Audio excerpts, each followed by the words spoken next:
Good morning student. इस video में हम डिस्कस करेंगे रीज़न और बिलीफ में क्या फ़र्क है। देखिए, रीज़न को सबसे पहले हम समझते हैं। रीज़न क्या है? रीज़न एक ऐसी प्रक्रिया है जिसके में हम सोचते हैं, विचारते हैं, समझते हैं और तर्कों के आधार पर किसी निष्कर्ष पर, किसी निर्णय पर पहुंचते हैं। So reason is a process of thinking, understanding and forming judgments on a logical ground. दूसरी शब्दों में कहें तो ये जो हमारी चीज़ों को समझने की जो कॉन्शियस प्रक्रियाएं हैं, जो क्षमताएं हैं, जिसमें कि हम लॉजिक का इस्तेमाल करते हैं और जो हम कर रहे हैं उसको जस्टिफाई करने की कोशिश करते हैं, अपनी संस्थाओं, अपनी मान्यताओं को जस्टिफाई करने की कोशिश करते हैं नई या पुरानी सूचना के आधार पर, वो जो प्रक्रिया है वही रीजनिंग की प्रक्रिया है। और ये रीजनिंग है, कहते हैं कि यही इंसानों को अन्य प्राणियों से अलग करती है। हमें बार बार ये कहते हैं कि जो इंसान है वो रीजनिंग करने वाला प्राणी है। इंसान के लिए कहते हैं कि वो रेशनलाइजिंग एनिमल है। चीज़ों को रेशनैलिटी का इस्तेमाल करके, लॉजिक का इस्तेमाल करके, तर्क का इस्तेमाल करके समझने की जो प्रक्रिया है वही रीजनिंग है। और इसका जो प्रमाण है, जैसे कुछ चीज़ें जो है इंसानों के पास ही है, philosophy, science, language, mathematics, art, ये सारे विषय ऐसे हैं जिसमें कि रीजनिंग बहुत फंडामेंटल रोल प्ले करता है। और यदि रीजनिंग ना हो तो ये जो सारे विषय हैं हमारे चिंतन के, विज्ञान के, भाषा के, गणित के और कला के, वो संभव नहीं है। तो हम ये देख रहे हैं कि रीजनिंग जो है वो लार्जली थिंकिंग, कॉग्निशन और इंटेलेक्ट से जुड़ी हुई है। और कई बार रीजनिंग की एबिलिटी को ही हम रेशनैलिटी कहते हैं। तो एक तो ये बात हो गई कि रीजनिंग। बट दूसरी चीज़ जो हमारी लाइफ को बहुत अधिक कंट्रोल करती है, अच्छा उसके पहले हम ये डिस्कस कर लें कि इसके मेजर टाइप्स कौन से हैं। तो इसके जो मेजर टाइप्स हैं वो लार्जली दो हैं। एक जिसको लॉजिकल डिस्कर्सिव रीजनिंग कहते हैं, जिसको रीजनिंग प्रॉपर भी कहते हैं। रीजनिंग प्रॉपर में डिडक्टिव, इंडक्टिव, एनालॉजिकल और एबडक्टिव प्रोसेसेस हैं, जो हमने पहले भी डिस्कस किया हुआ जब हम नॉलेज के कॉन्सेप्ट ऑफ टाइप पढ़ रहे थे। तो वहाँ पर हमने deduction, induction, abduction, analogy discuss किया है, तो उसको मैं रिपीट नहीं करूँगा। रीजनिंग का एक और सोर्स है इंट्यूशन। तो दो तरीके की रीजनिंग हो जाती है, लॉजिकल रीजनिंग और इंट्यूटिव रीजनिंग। अब हम देखते हैं बिलीव क्या है, मान्यताएं। दो इम्पॉर्टेंट सेंसेस में बिलीव को हम यूज़ करते हैं। एक, जब हम कहते हैं कि I believe in that person, I can give loan with an assurance that he can return the money back. ये जो है ना, believe in, to trust. I believe in myself. I believe in my friend. I believe in the government. I believe in the system. ये जो है तरीका वो है believe in. इस सेंस में हम believe को यूज करते हैं। दूसरा है believe that, जो जिसमें हमारी मान्यताएं हैं। आप ध्यान रखें कि नॉलेज के कॉन्टेक्स्ट में, एपिस्टेमोलॉजी के कॉन्टेक्स्ट में, ये जो दूसरा वाला बिलीफ है हम लोग उस पर चर्चा कर रहे हैं आज जो हम रीजनिंग और बिलीफ में जो कंट्रास्ट करने की कोशिश कर रहे हैं वो बिलीव इन वाला नहीं है, ये बिलीव दैट वाला है। We believe that something exists और समथिंग इज ट्रू। हम इस सेंस में आज बात करने वाले हैं। फिलॉसफी में बिलीव क्या है? एक तरह का प्रोपोजिशनल एटीट्यूड है। आपको याद होगा कि हमने डिस्कस किया था knowledge how, knowledge what, knowledge that. तो ये जो नॉलेज दैट है, जिसको हम प्रोपोजिशंस के फॉर्म में लिख सकते हैं, I know that today is Thursday, I know that the wind blows from high atmospheric pressure to low atmospheric pressure area, जिसको हम प्रोपोजिशन के फॉर्म में कह सकते हैं। और एक कन्विक्शन है ट्रुथ के बारे में, ये जो हम कह रहे हैं वो सही है, विदाउट एनी वेरिफिकेशन, है ना। ये एसोसिएटेड है आइडियाज़ और कॉन्सेप्ट से, जो सच कुछ हमारी मान्यताएं सही भी होती हैं और कुछ मान्यताएं गलत भी होती हैं। लेकिन मान्यताओं की मुख्य बात यह है कि हम उसमें वेरिफिकेशन की ज़रूरत नहीं समझते हैं। क्योंकि जैसे ही हम वेरिफिकेशन प्रोसेस में जाते हैं तो हम मान्यताओं को रीजनिंग के आईने से देखना शुरू कर देते हैं, तो फिर वो मान्यताएं नहीं रहती, वो नॉलेज के सेंस में कन्वर्ट होना शुरू हो जाता है। आपको याद होगा कि नॉलेज की जो एक बहुत पुरानी परिभाषा हमने डिस्कस की है कि नॉलेज क्या है, justified true belief. Belief justify हो जाए, बिलीफ ही सत्य हो, तभी हम उसको नॉलेज कहते हैं। लेकिन अभी जो हम डिस्कस कर रहे हैं, हम बिलीफ के बारे में डिस्कस कर रहे हैं। तो अभी हमने डिस्कस किया फिलॉसफी में, साइकोलॉजी में भी हम देखें तो ये हमारे स्मॉलेस्ट मेंटल रिप्रेजेंटेशन है आइडियाज़ के, और जो हमारे कॉन्शियस थॉट है उसको, उसके जो बिल्डिंग ब्लॉक्स हैं वो बिलीफ है। हमारे जो कॉन्शियस थॉट है उसका एक बहुत बड़ा हिस्सा हमारी मान्यताओं को इकट्ठा करके बनाए गए हैं। तो यदि हमारी मान्यताएं एक बिल्डिंग है तो उसकी जो ईंटें हैं वो हमारी बिलीफ है। इसके टाइप बहुत तरीके के हैं। एक जो फिलॉसफी में सबसे डोमिनेंट क्लासिफिकेशन है वो मैं डिस्कस कर रहा हूँ, एग्जिस्टेंस। एग्जिस्टेंस का मतलब है A exists, sun is there, I know that there is a sun, I know that there is a moon. ये जो एग्जिस्टेंस रिलेटेड बिलीफ है वो एक टाइप का बिलीफ है।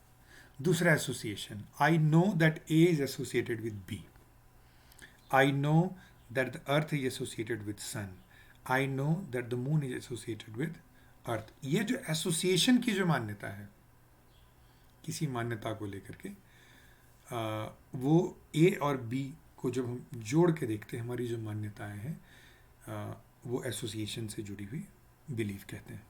Equivalence, I believe that A is equal to B. यदि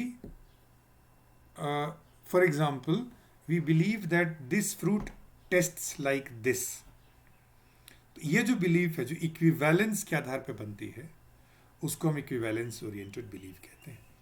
फिर belief का एक टाइप है in inaction, A happens,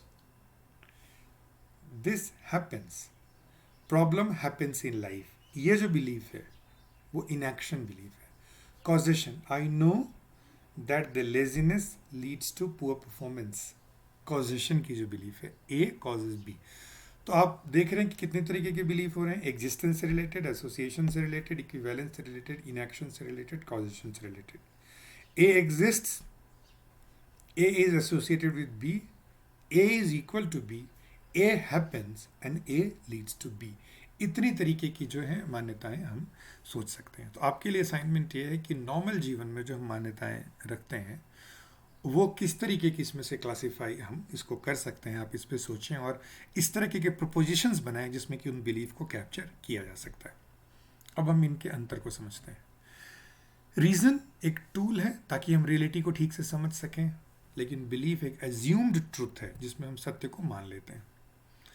reason में हम उसी को सत्य मानते हैं जिसको लेकर के हमारे पास एविडेंस हो, लेकिन बिलीफ में हम स्टेटमेंट को किसी प्रूफ के बिना भी सत्य मान लेते हैं। रीज़न जो है वो लॉजिक, एक्सप्लेनेशन और जस्टिफिकेशन द्वारा निर्धारित होता है, लेकिन बिलीफ लार्जली हमारी इंट्यूशन, इमोशन और ट्रेडिशन द्वारा निर्धारित होते हैं। हमारी जितनी भी मान्यताएं हैं उसका स्रोत या तो हमारी इंट्यूशन है, या हमारी इमोशन है, या हमारी ट्रेडिशन है। फला व्यक्ति ठीक नहीं है, आपको एक दिन उसने डांटा तो आपकी उसके बारे में एक मान्यता बन गई कि वो ठीक नहीं है, तो आपकी इमोशन जो है वो उस बिलीफ के पीछे है। कई बिलीफ जो है हमारी वो ट्रेडिशन से हमको हैंड ओवर की गई हैं। जैसे ये बिलीफ के गर्ल्स के लिए टीचिंग सबसे बढ़िया करियर ऑप्शन होता है, वो ये जो मान्यता है हमारी परंपरा ने एक पीढ़ी को दूसरी पीढ़ी, एक पीढ़ी से दूसरी पीढ़ी को ट्रांसफ़र किया है। तो ये फंडामेंटल डिफरेंस है रीज़न एंड बिलीफ में। एक और अंतर यह है कि रीज़न में एक एक्टिव इंट्रोस्पेक्शन और सर्कमस्पेक्शन की ज़रूरत है, लेकिन बिलीफ में बिलीफ के लिए किसी तरीके की ऐसी इंट्रोस्पेक्शन की ज़रूरत नहीं है। रीज़न का जो उद्देश्य होता है वो ये होता है कि हम ट्रुथ को इंडिकेट करें, बिलीफ का उद्देश्य होता है हमारे एक्शन को गाइड करें। ये एक फंडामेंटल डिफरेंस है। फिर जो एक डिफरेंस हम देखते हैं कि रीज़न लार्जली ऑब्जेक्टिव है, तर्क के द्वारा एक व्यक्ति जहाँ पहुँचता है उस तर्क के रास्ते से कोई और मोस्ट लाइकली वहीं तक पहुँचेगा, तो रीज़न लार्जली ऑब्जेक्टिव है। बिलीफ सब्जेक्टिव है, बिलीफ जनरली पर्सनल होता है, हालांकि कुछ बिलीफ कलेक्टिव भी होते हैं।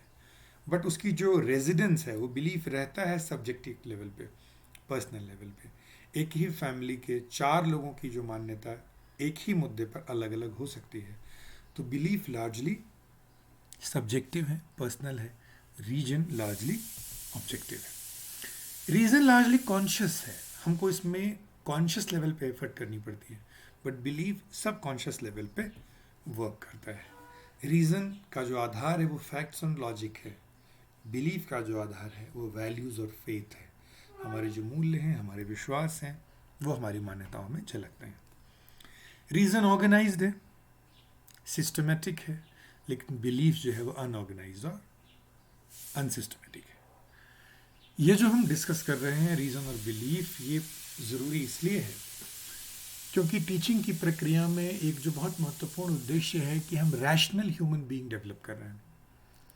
उसके लिए ज़रूरी है कि वो हम ऑब्जेक्टिव एनालिसिस कैसे करते हैं, क्रिटिकल आई कैसे रखते हैं, वेरिफिकेशन, प्रूफ, एविडेंस का कैसे इस्तेमाल करते हैं, वो टीचिंग लर्निंग प्रक्रिया में एक इम्पॉर्टेंट एस्पेक्ट है जिस पे कि हमको फोकस करने की ज़रूरत है। इसका अर्थ ये नहीं है कि बिलीफ इम्पॉर्टेंट नहीं है। जैसा मैंने आपको पहले कहा कि बिलीफ ही हमारे बिहेवियर को गाइड करता है। तो बिलीफ सच भी हो सकती है, बिलीफ गलत, इरोनियस, फेलेशियस भी हो सकती हैं। तो बिलीफ को कैसे जांचते हैं? तर्क की कसौटी पे। ये दोनों एक साथ चलते हैं तभी ह्यूमन बीइंग एक कंप्लीट ह्यूमन बीइंग के रूप में कन्वर्ट होता है। हमारी कुछ ऐसी मान्यताएं तो नहीं है जिससे कि हमारा जीवन या जो लोग हमारे जीवन में हैं उनका जीवन की जो प्रगति है उसमें बाधा बनती है। हमारी कुछ ऐसी मान्यताएं तो नहीं है जो सामाजिक समरसता को तोड़ रही हैं। इन बिंदुओं पे चर्चा करना अपनी कक्षाओं में आवश्यक है। इसलिए कौन से बिलीफ एक्सेप्टेबल हैं, उन बिलीफ को रीज़न की कसौटी पर कैसे कसते हैं, और जो हमारी व्यवहार हैं वो किस मान्यता से गाइडेड हो रही है और उसके क्या सुपरिणाम और दुष्परिणाम हो रहे हैं, इस पे कक्षाओं में चर्चा ज़रूरी है। इसलिए इन दोनों शब्दों के बीच अंतर ज़रूरी है, क्योंकि आज सोशल मीडिया पर हम यूजुअली देख रहे हैं कि लॉजिक को तोड़ मरोड़ करके पेश किया जा रहा है और उसमें कहीं ना कहीं इमोशंस और ट्रेडिशन से जुड़ी हुई जो मान्यताएं हैं वो उसमें झलकनी शुरू हो गई हैं। तो टीचिंग लर्निंग प्रक्रिया में बिलीफ और रीज़न, उसकी समझ, उसका अंतर और किस समय किसका कैसे इस्तेमाल करना है उसकी समझ, वो विकसित करना हमारा महत्वपूर्ण उद्देश्य है।